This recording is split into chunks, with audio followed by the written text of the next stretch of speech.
So, I wanted to share a PTSD moment, I guess you could say. Not a moment, hours. I wanted to share a part of my process to understanding my complex PTSD, what I do when I am feeling all of the things that tell me that I'm in a flashback, and I'm trying to understand how to move forward and um, and how to resolve those, how to heal, how to process, how to keep myself safe in the moment, all of the things. And I'm still kind of in the middle of it, and I just wanted to share this process because this is the sort of thing that I don't see other people sharing. And it's just not something that people talk about. And so it feels important for me to show how this process works, at least for me, in hopes that maybe it will help someone else too. And I'm always interested in what other people's tools are, what you use to help yourself get through tough moments. And so this is mine for today. Um, so my toddler wakes throughout the night, and so it was my husband's turn to sleep while I was on shift. And he was self-entertaining. He was actually, things were going pretty well, and that's why I was really surprised when, out of nowhere, it seems, I just started feeling a lot of anxiety. I felt a lot of pressure, like I was supposed to be doing things. There were a lot of things I was supposed to be doing, and I felt like desperately hungry. It's hard to describe. Like I felt like this massive desperation to eat.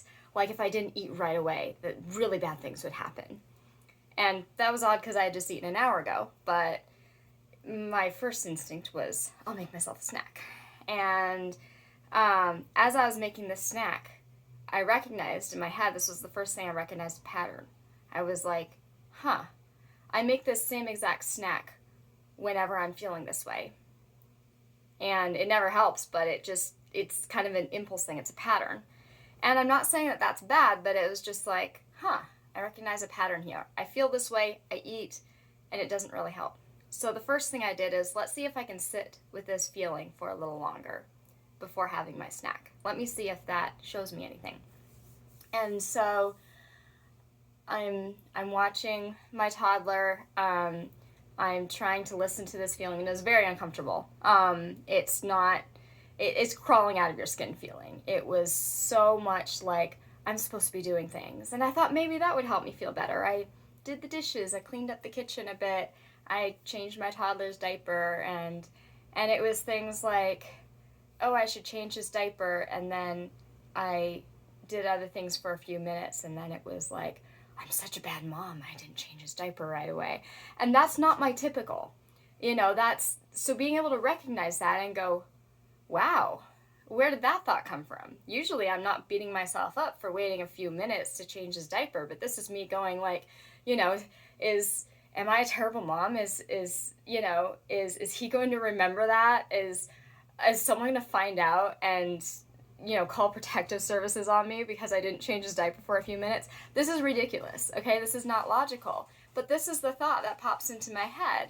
And instead of just being like, weird thought, and tossing it out, I'm like trying to figure out the clues, right? To understand what's going on with me and how to help. Basically, I do kind of my own therapy, if you will. And I've been doing this for years, trying to understand my own mental health. I also utilize therapists. Currently, I'm in a season of life where I've had a lot of therapists turn me down because of how complex and severe I am.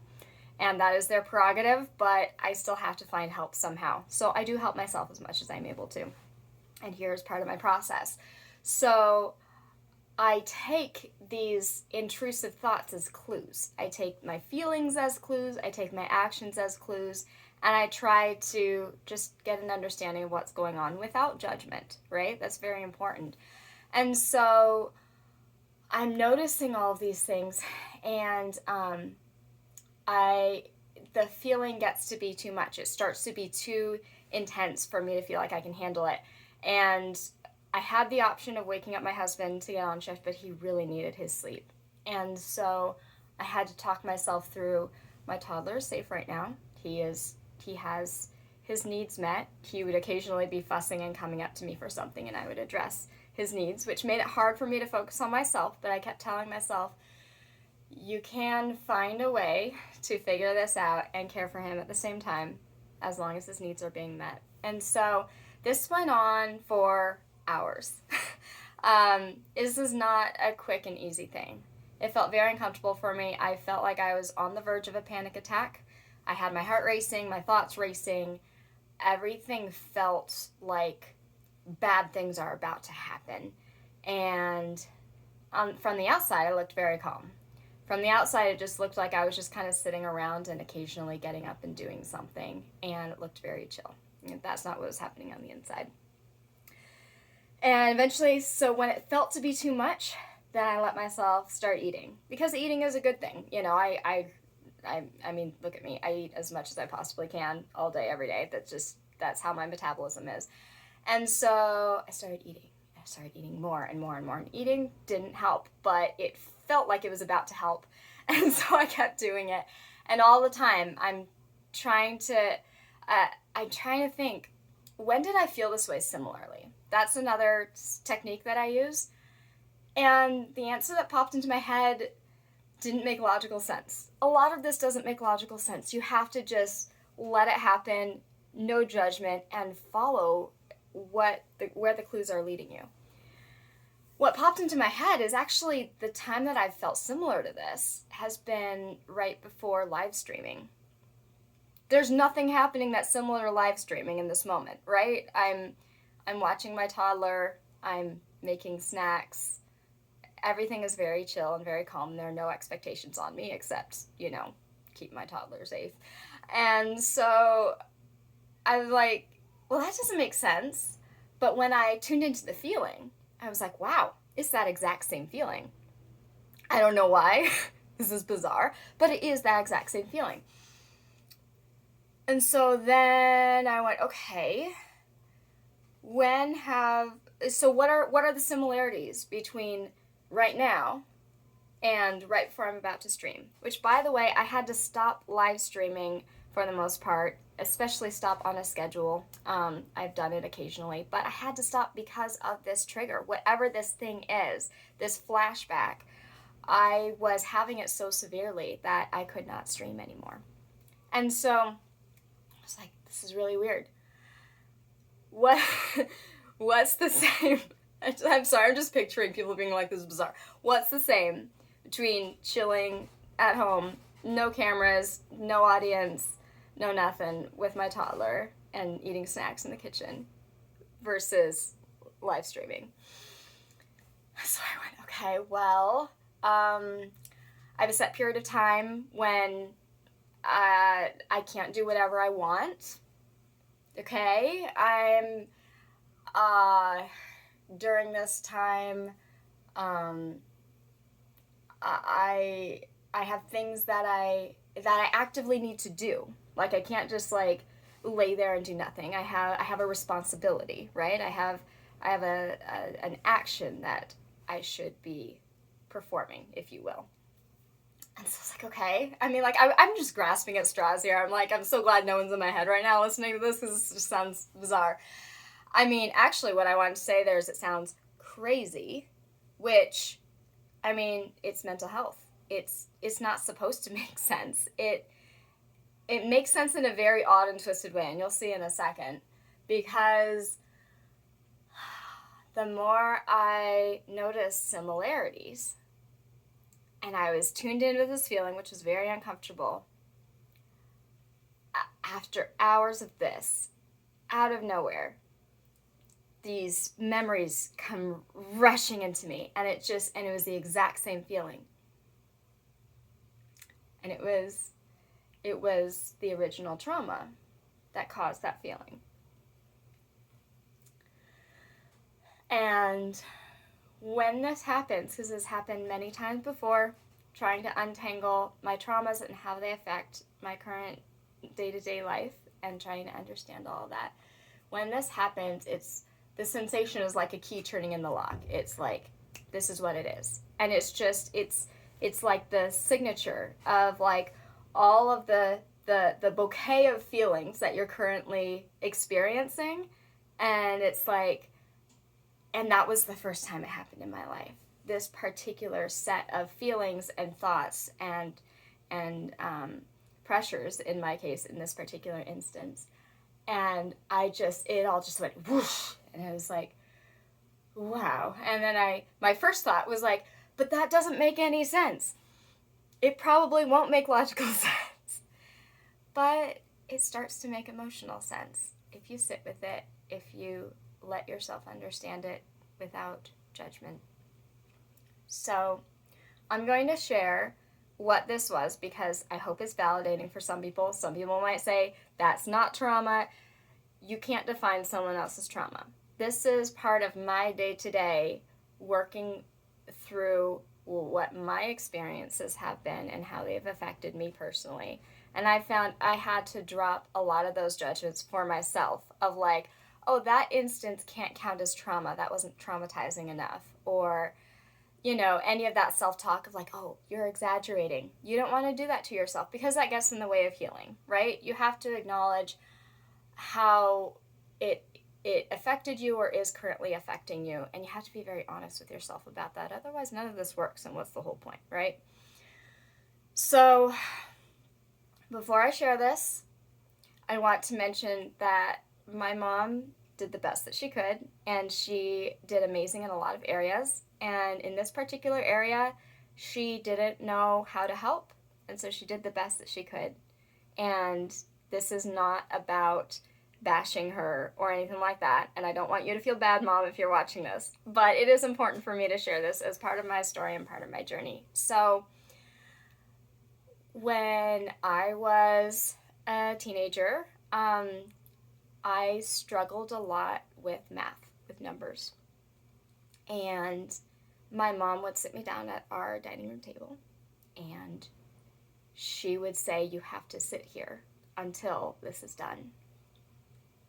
And she tried a lot of other things with that. I was just struggling a lot, and this was what is kind of burned into my memory as this is the part that was traumatic. I am not trying to diminish it down to just that. I need to stop doing disclaimers now. But just so you know, she wasn't just like, this is the only thing she tried. But she became very disciplinarian about it and was like, you are sitting here until this is done. And I would panic because I didn't know how to get it done.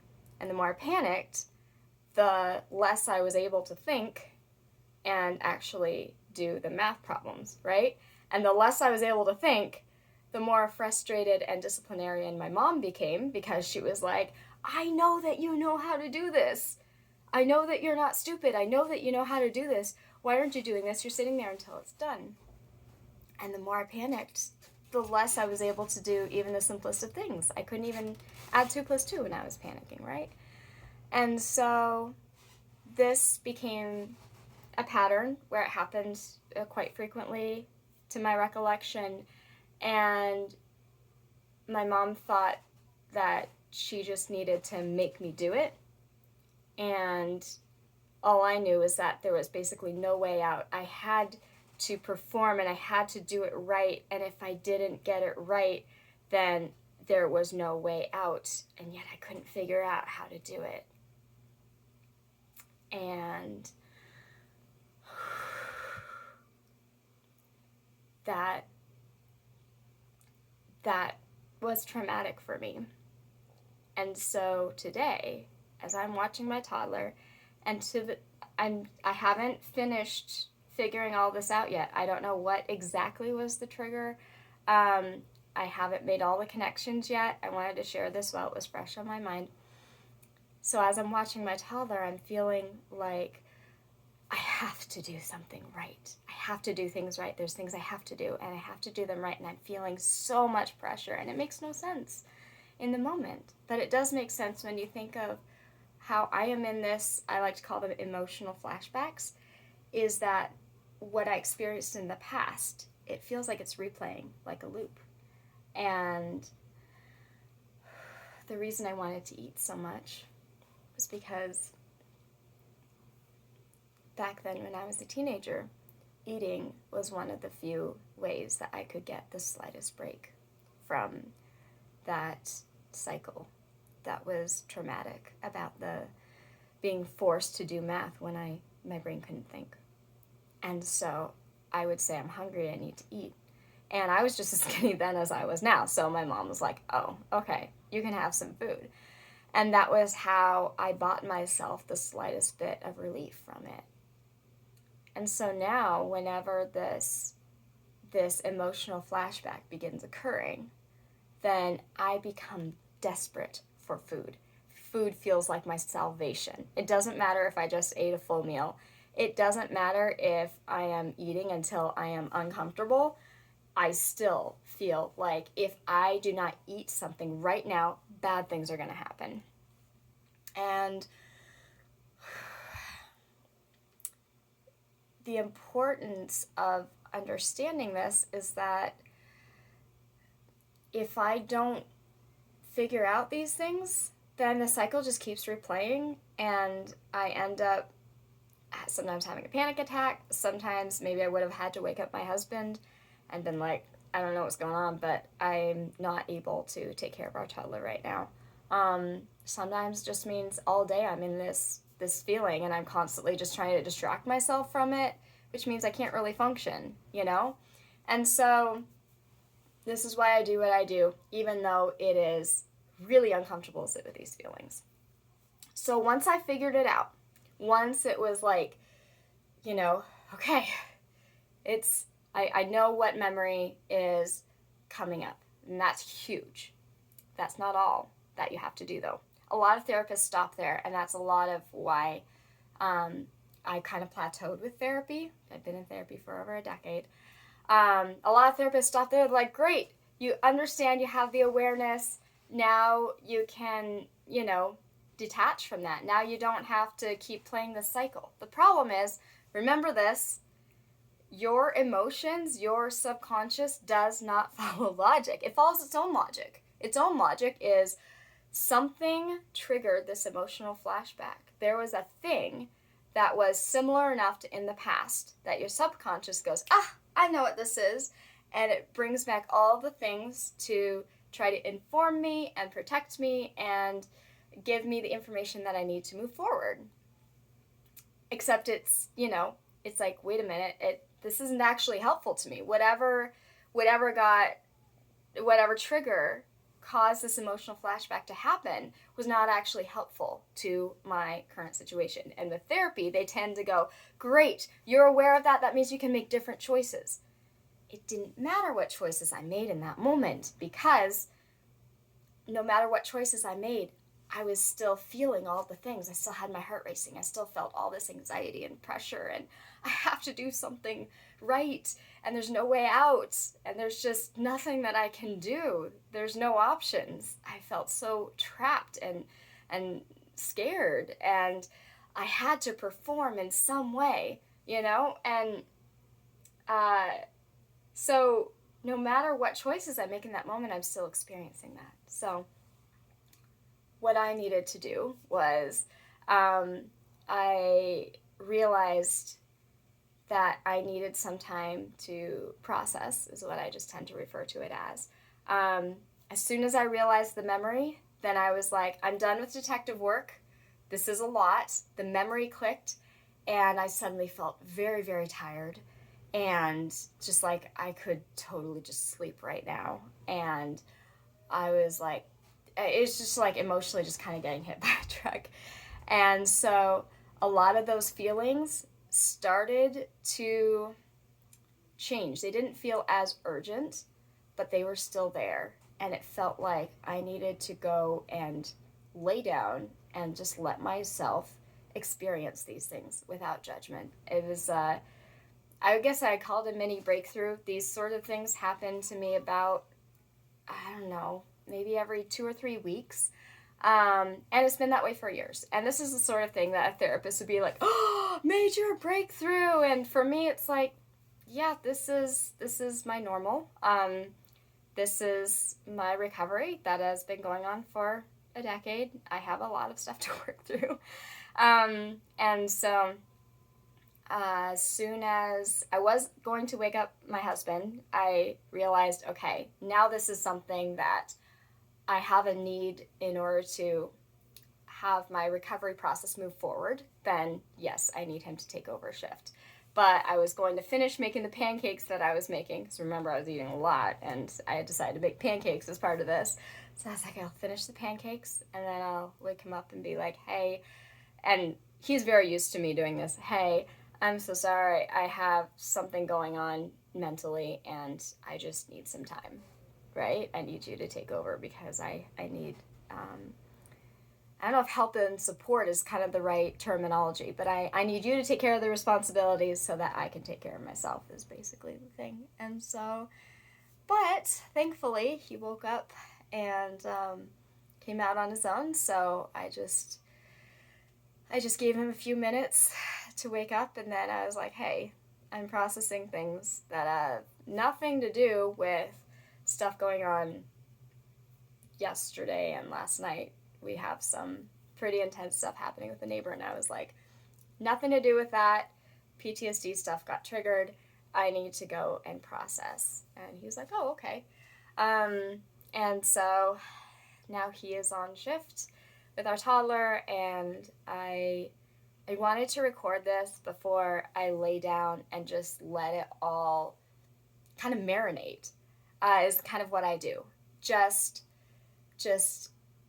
mentally give myself the support of like, hey, you're safe, and anything you think and feel right now is totally okay, and just kind of let this breakthrough integrate itself into my psyche. Detective work is over for now. There is more things to figure out, but I can feel when it's like, okay, if I'm focusing on detective work right now, then I'm not feeling what I need to feel. You know, I did enough detective work that I had a breakthrough, and then it's like, okay, anything else can be left for another day or another hour. I will feel when it is right to try to figure more stuff out. But there's this balance between figuring stuff out and actually healing on a deep level. So I'm going to leave it there, but it was just really important for me to share that process. And for anyone wondering, my mom and I have talked about this. We have a really good relationship right now, and now as a mother myself, you know, there's a whole lot of you just do the best you can, you know, and none of us is going to be able to be a perfect parent. And so I just wanted to do a shout out right there. Mom, please don't feel bad. You did the best that you could, and this is what you thought was right in the moment. And I am healing and I am recovering. And so this is part of my process. So thank you for watching. I hope it was helpful. Till next time.